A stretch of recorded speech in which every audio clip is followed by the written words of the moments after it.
నమస్తే. ప్రస్తుతం మనతో పాటు సీనియర్ జర్నలిస్ట్ భరద్వాజ్ ఉన్నారు. ఆయనతో మాట్లాడదాం. నమస్తే సార్. నమస్తే.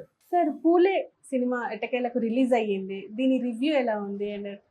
అంటే సినిమా పూలే జీవిత చరిత్రగానే తీశాడు. అంటే పూలే, సావిత్రిబాయి పూలే వీళ్ళిద్దరిని విడదీయలేని పరిస్థితి. ఇద్దరు కలిసే ప్రయాణం చేశారు, కలిసే యుద్ధం చేశారు. ఒకళ్ళ ఆలోచనలకి ఒకళ్ళు ఆలంబనగా నిలబడ్డారు, ఒకళ్ళనొకళ్ళు కరెక్ట్ చేసుకుంటూ నడిచారు. అందుకని ఇది ఒకరి చరిత్ర కాదు, ఇద్దరి చరిత్ర. సావిత్రిబాయి పూలే చరిత్ర, అలాగే పూలే చరిత్ర కూడా. మహాత్మా పూలే అన్నారు, మహాత్మా జ్యోతిబా పూలే చరిత్ర కూడా. అలా ఈ పూలే సినిమాని ఆయన చాలా డెడికేటెడ్గా చేశాడు. అనంత మహాదేవన్ ఆయన డైరెక్టర్ ఆ సినిమాకి. ఈ సినిమా తయారైన తర్వాత, సెన్సార్ అయిన తర్వాత, అది ట్రైలర్ రిలీజ్ అయినప్పుడు చాలా గొడవైంది, వివాదమైంది. ఆ వివాదం అయిన సందర్భంగా సెన్సార్ వాళ్ళు మళ్ళీ ఒకసారి సినిమాని మళ్ళీ చూస్తామన్నారు. మళ్ళీ చూశారు. కొన్ని బయట ఏదైతే కోరుకున్నారో వాటిలో కొన్ని తీసేశారు. తీసేయటం అంటే ఈ సినిమాలో చాలా స్పష్టంగా ఒక డైలాగ్ ఉంటుంది. అదేంటంటే, ఎందుకు ఇలా మా మీద యుద్ధం చేస్తున్నావు? ఒక పక్కన బ్రిటిష్ వాళ్ళ దొరతనాన్ని నుంచి ఈ దేశాన్ని విముక్తి చేయటం కోసం స్వతంత్ర పోరాటం జరుగుతోంది కదా, ఆ వైపుగా ఎందుకు నువ్వు దృష్టి పెట్టవు అని చెప్పి అడుగుతారు అతను, పూలే. అడిగినప్పుడు పూలే చాలా అద్భుతమైనటువంటి సమాధానం చెప్తాడు అక్కడ. ఆ సమాధానం ఏంటంటే, బ్రిటిష్ వాళ్ళు 100 ఏళ్ల నుంచి ఈ దేశాన్ని హింసిస్తున్నారు అనుకుంటే 100 ఏళ్ల బానిసత్వం మీద దెబ్బలాడటం మంచిదా, లేకపోతే 3000 ఏళ్ల నుంచి ఇక్కడ పీడితుల్ని, అంటే ఇక్కడ ఉన్నటువంటి దళితుల్ని, వీళ్ళని మహిళల్ని వేధిస్తున్నటువంటి వీళ్ళందరినీ బానిసలుగా చూస్తున్నటువంటి ఈ సమాజం మీద తిరగబడి వీళ్ళందరికీ జీవితాలు ఇవ్వటం అవసరమా అన్నప్పుడు నాకు ఇదే ప్రధానం అనిపిస్తోంది అని చెప్తాడు. ఈ 3000 సంవత్సరాల నుంచి అణచివేతకి గురవుతున్నటువంటి వాళ్ళని ఆ పరిస్థితి నుంచి బయటకు తీసుకురావటం అనేదే ప్రధానమైనటువంటి కార్యక్రమంగా కనిపిస్తోంది అని చెప్పడంలో ఆయన చాలా స్పష్టంగా మనుధర్మ శాస్త్రాన్ని, అలాగే బ్రాహ్మణ రాజ్యాన్ని ప్రశ్నించినట్టుగా అది ప్రొజెక్ట్ అయ్యి చాలామంది ఇది మా మీద ప్రత్యక్షంగా దాడి చేస్తున్నట్టుంది ఈ డైలాగు, అందుకని ఆ డైలాగ్ తీసేయమని చెప్పి గొడవ చేశారు. అయితే సినిమాలో ఎలా మార్చారంటే, డైలాగ్ని ఈ 3000 సంవత్సరాలు అనే మాట తీసేసి అనేక సంవత్సరాలుగా అని మార్చారు కానీ సెన్స్ కన్వే అవుతుంది ఆడియన్స్కి. ఆ సెన్స్ కన్వే అయిపోతుంది కాబట్టి ఆ కటింగ్ జరిగినా పెద్ద ఇబ్బంది కలిగించలేదు. అలాగే జ్యోతిబా పూలే అంటే ఆడపిల్లల కోసం ఆయన పూణేలో దాదాపు 20 స్కూళ్ళు పైన పెట్టి అవన్నీ కూడా సావిత్రిబాయి పూలే చూసుకునేది. ఈ ప్రయత్నంలో భాగంగా ఆవిడ స్కూల్ టు స్కూల్ తిరుగుతున్నటువంటి సమయంలో ఆవిడ మీదకి కొంతమంది బ్రాహ్మణ యువకులు పేడ విసురుతారు. ఆ షాట్ తీసేయమని వాళ్ళు అడిగారు కానీ సెన్సార్ వాళ్ళు అది వదిలేశారు.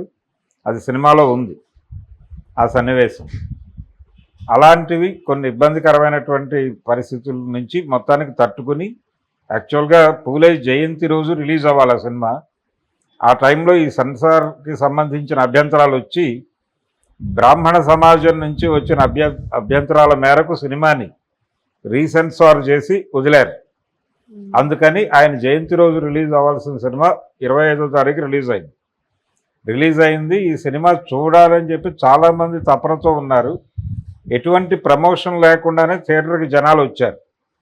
ఆ వచ్చిన ప్రజలు కూడా పూలే సిద్ధాంతాలని మరింత లోతుగా తెలుసుకోవాలి అని తపనతో, ఆయనతో ట్రావెల్ అవుతున్నటువంటి వాళ్ళే ఎక్కువ మంది కనిపించారు థియేటర్లో. పూలే భావజాలంతో సారూప్యత ఉన్నవాళ్ళు, ఆయన చెప్పినటువంటి పద్ధతుల్లో ఏదో మేరకు నడుస్తున్న వాళ్ళే కనిపించారు థియేటర్ దగ్గర. అదొక విశేషం. తమని తాము రీఛార్జ్ చేసుకోవడానికి సినిమాకి వచ్చినట్టుగా కనిపించారు చాలామంది. అలాగే ప్రతి సన్నివేశం అయిపోయిన తర్వాత, అలాగే ఇంటర్వెల్లో అప్పటి వరకు చూసిన సినిమా మీద ఒక డిస్కషన్ నడిచింది థియేటర్లో. అలా ప్రజలు ఆ కథ గురించి, ఆ జీవితాల గురించి మాట్లాడుకోవటం అనేది ఈ మధ్య కాలంలో ఎక్కడా జరగలేదు. ఈ సినిమాకి జరిగింది. ఈ సినిమా థియేటర్లోంచి బయటకు వచ్చిన తర్వాత కూడా చర్చలు నడిచినాయి.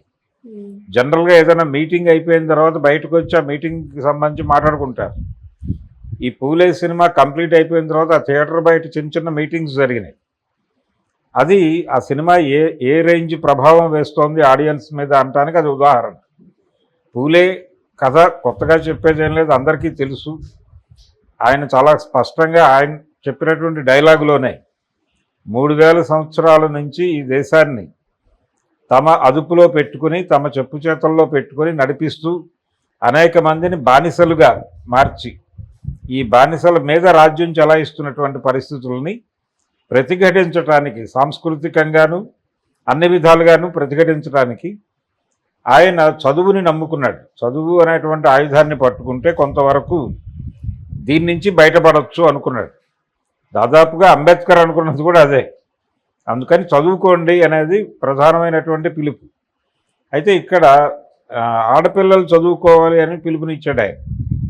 ఆడపిల్లలు చదువుకోవాలి అని ఎందుకన్నాడంటే, పర్టికులర్గా ఆ టైంలో ఆడపిల్లలు చదువుకోవటం అనేది నిషేధం.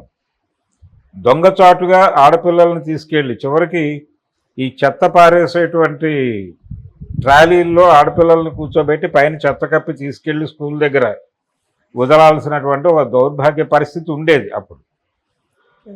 ఆ కండిషన్లో ఆడపిల్లలకు చదువులు చెప్తున్నారని చెప్పి వీళ్ళ మీద దాడులు చేసి కొట్టి వీళ్ళని, అంటే మీరు ఆడపిల్లల కోసం స్కూళ్ళు నడపద్దు అని చెప్పి బెదిరించిన సందర్భాలు ఉన్నాయి. వీటన్నిటినీ తట్టుకుని నిలబడ్డారు. నిలబడి ప్రభుత్వ సహకారం తీసుకున్నారు. ప్రభుత్వ సహకారం తీసుకునే క్రమంలో మీరు క్రిస్టియానిటీలోకి మారొచ్చు కదా అనేటువంటి ఆఫర్ కూడా వచ్చింది పూణే కలెక్టర్ నుంచి. దాన్ని కూడా కాదు మేము ఫైట్ చేస్తాం, మేము ఇప్పుడు మతం మారటం మరొకటి మారటం కాదు కార్యక్రమం, మేము చూస్తున్నటువంటి సమాజంలో అణచివేతకు గురవుతున్న వాళ్ళందరినీ పైకి తీసుకురావడం అనేది మా ప్రోగ్రాం, అందుకోసం కృషి చేస్తాం తప్ప మేము ఏదో ఈ మతంలో బాగాలేదు కాబట్టి ఇంకో మతంలోకి వెళ్ళటం ఇది కాదు అని చెప్పి అసలు సమాజాన్ని ఎలా అర్థం చేసుకోవాలి, ఒక అధ్యయనం జరగాలి, ఒక రీసెర్చ్ ప్రోగ్రాం జరగాలి సమాజం మీద అని సత్యశోధక్ అని ఒక సమాజాన్ని పెట్టారు వాళ్ళు. అది ఎందుకు పెట్టారు, దాని నడక ఎలా ఉంది ఇప్పుడు అనేది కూడా ఈ సినిమాలో ఒక డిస్కషన్ నడుస్తుంది. అలా ఆ రోజున ఉన్నటువంటి సామాజిక పరమైనటువంటి అణచివేతలు, దళిత్ అనే పదం కూడా పూలే ఇంట్రడ్యూస్ చేసిందే. అంతకుముందు వాళ్ళని అస్పృశ్యులు అనే పిలిచేవాళ్ళు. అస్పృశ్యత ఉండేది చాలా క్లియర్గా. మూతికి ముంత కట్టుకొని వెనకాల తాటాకు కట్టుకొని నడవాలంటే వాళ్ళ పాదాలు కూడా వెనకాల వచ్చేవాళ్ళు, వాళ్ళ పాద ముద్రలు ముట్టుకున్న వాళ్ళకి మైల్ అంటుతుంది అనే పరిస్థితి. అందుకని వాళ్ళు నడిచి వెళ్ళేటప్పుడు వెనకాల తాటాకు కట్టుకుంటే అది తుడిచేస్తూ ఉంటుంది ఈ పాదముద్రలు. మాట్లాడేటప్పుడు ఎప్పుడైనా నోట్లోంచి ఏదైనా లాలాజలం ఊరుతుందని చెప్పి ముందు ఒక ముంత కట్టేవాళ్ళు. ఈ రెండూ లేకుండా అస్పృశ్యులు రోడ్డు మీదకి రాకూడదు. వాళ్ళు పనులు చేయాలి, మళ్ళీ పారిశుధ్య పనులు అన్నీ వాళ్ళే చేయాలి, కానీ వాళ్ళు ఇలాగే ఉండాలి. ఈ ఆహార్యంతో ఉండి పారిశుధ్య పనులు చేసుకుంటూ బతకాలి వాళ్ళ జీవితం అంతా. ఇలా కొన్ని వృత్తులు కొంతమందికి కేటాయించి, ఈ కేటాయించటం మీద వాళ్ళు ప్రవచనాలు చెప్పేవాళ్ళు. ఇప్పటికీ చెప్తారు. అంటే భగవంతుడు కొంతమందిని కొన్ని పనులు చేయమని నియోగించాడు.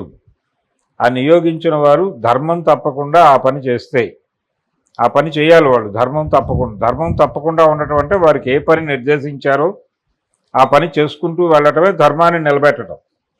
ఇది చెయ్యను ఇంకొకటేదో చేస్తాను అనటం ధర్మభ్రష్టత. ఆ పనులు చేయకూడదు. ఆ పనులు చేసిన వాళ్ళని భగవంతుడు మెచ్చడు. ఇలా చెబుతూ వాళ్ళని ఆ పనులు మాత్రమే చేయనిస్తూ ఒక సమూహానికి ఒక పనిలో నేర్పరితనాన్ని నేర్పించడం కోసం, ఒక నేర్పరితనాన్ని తీసుకురావడం కోసం ఈ స్ట్రక్చర్ చేశారు తప్ప దీనిలో వివక్ష లేదు అని మాట్లాడుతూ ఉంటారు. ఇప్పటికీ కుల వ్యవస్థలో వివక్ష ఉంది అని చాలామంది మాట్లాడుతున్నారు, కానీ అది తప్పు.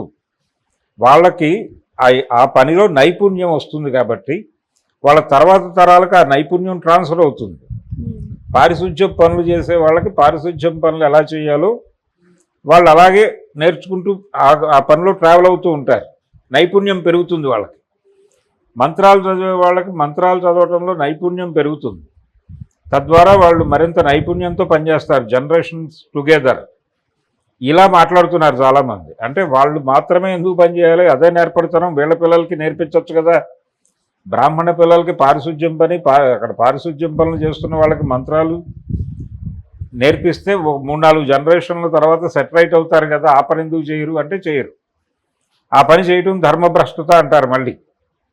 అందుకని కులపరమైనటువంటి అణచివేత భారతదేశంలో చాలా స్పష్టంగా ఇప్పటికీ ఉంది. ఇప్పుడు కూడా కులం లేదని చాలామంది మాట్లాడతారు, కానీ కులం ఉనికిలో ఉంది. కులం లేకుండా దోపిడీ లేదు. భారతదేశంలో దోపిడీ కులపరమైనటువంటి దోపిడీయే. కొన్ని కులాలు దోచుకుంటాయి చాలా స్పష్టంగా. అయితే కింది కులాల్లో కొంతమంది ఎక్కడో ఉద్యోగాలు చేస్తున్నట్టు అలా కనిపిస్తుంది అంతవరకు స్ట్రక్చరల్గా. అది భ్రమ కల్పించడానికి. ఐఏఎస్ ఆఫీసర్లలో ఎంతమంది దళితులు లేరు, వాళ్ళు ఎంత లంచాలు తీసుకోవట్లేదు, వాళ్ళు ఎంత పెద్ద పెద్ద బంగ్లాలు కడుతున్నారు, క్రీమీలు అయ్యారు, ఇవన్నీ మాట్లాడుతూ ఉంటారు. కానీ ఈ రోజుకి మాలపల్లిలు మాదిగూడేలు ఉన్నాయి. ఈ రోజుకి పారిశుధ్య పనులు రెల్లి లాంటి కొన్ని ప్రత్యేక కులాల వాళ్ళే చేస్తున్నారు. అది నిజమా కాదా అనేది ప్రతి ఒక్కడికి తెలుసు మనసులో, కానీ బయటకు అంగీకరించరు. బయటకు అందరూ అన్ని పనులు చేస్తున్నారు, సమానం, మనుషులంతా ఒక్కటే అని మాట్లాడతారు.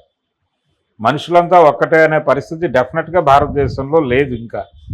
కాకపోతే కొంతమంది ఈ అవకాశాలని ఉపయోగించుకుని చదువుకుని ఏదో ఒక ఉద్యోగంలో కుదురుకుని, అది కూడా లొంగుబాటుతోనే, అగ్రకులాలకి లొంగిపోయే పై ఉద్యోగాల్లోకి అలా నడుస్తారు వాళ్ళు.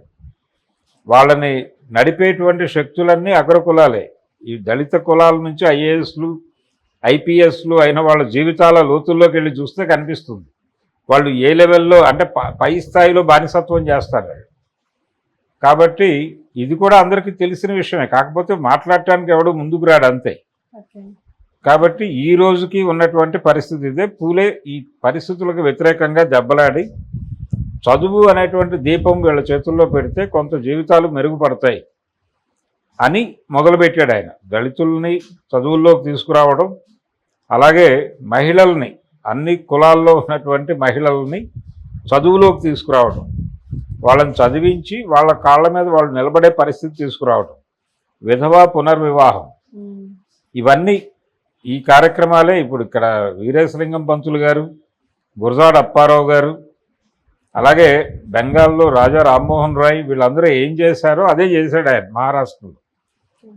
ఆ కార్యక్రమం ఆయన చేయటంలో ఎన్ని ఇబ్బందులు ఎదుర్కొన్నాడు, ఎన్ని సందర్భాల్లో ఆయన మీద హత్యా ప్రయత్నాలు జరిగాయి, ఇవన్నీ కూడా ఆ సినిమాలో చాలా బాగా ప్రొజెక్ట్ చేశారు.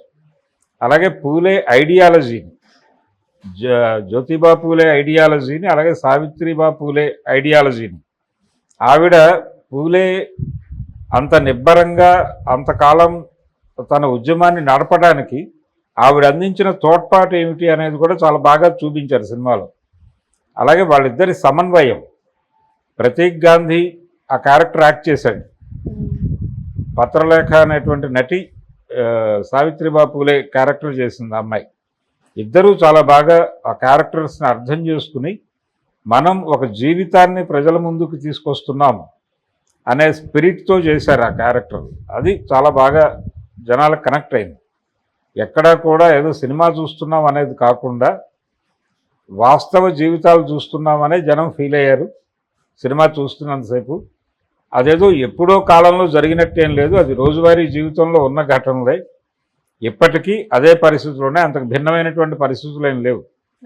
ఆయన చనిపోయి ఇంతకాలం అయినప్పటికీ ఇప్పటికీ అవే పరిస్థితులు, అదే అణచివేత ఏదో పద్ధతిలో ఉంది. మహిళలు చదువుకుంటున్నారు, అన్ని రంగాల్లో ముందుకు వస్తున్నారు అని చెబుతున్నారు, కానీ ఇప్పటికీ ఆ కట్టుదిట్టాలు, ఆ ఏర్పాట్లు, ఆ స్ట్రక్చరల్ అణచివేత ఉంది. అది లేదు అని అనుకోవడం భ్రమ. ఉన్నది. అయితే అది చెదిరిపోయింది, కొంత గందరగోళం అయింది, ఆ విలువలు చెదురుతున్నాయి, కానీ ఆ విలువల్ని కాపాడే ప్రయత్నం కూడా అంతే బలంగా జరుగుతోంది.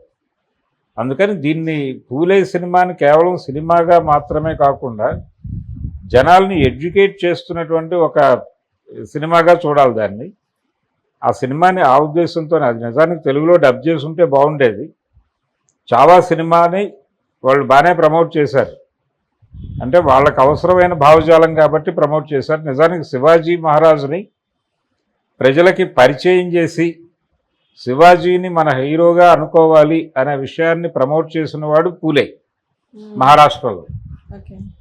ఎందుకు చేశాడు? శివాజీ అనే వ్యక్తి హిందూ మత ఉద్ధారకుడు కాదు. ఆయన హిందూ మతం నుంచి చాలా సఫరింగ్ ఎదుర్కొన్నటువంటి వ్యక్తే. ఆయన ఒక మున్సబ్దారుగా ఉంటూ అక్కడి నుంచి ఒక రాజ్యాన్ని ఏర్పాటు చేసి తను రాజుగా ఎదగటం కోసం చాలా యుద్ధం చేశాడు. ఆ యుద్ధం చేస్తున్నటువంటి క్రమంలో ఆయన పట్టాభిషేకం జరుపుకోవడానికి ఎక్కడి నుంచో బ్రాహ్మణులను తీసుకురావాల్సి వచ్చింది. లోకల్ బ్రాహ్మణులు డినై చేస్తే ఆ వచ్చిన వాళ్ళు కూడా కాలి గోటితో ఆయనకి తిలకం దిద్దటం అనే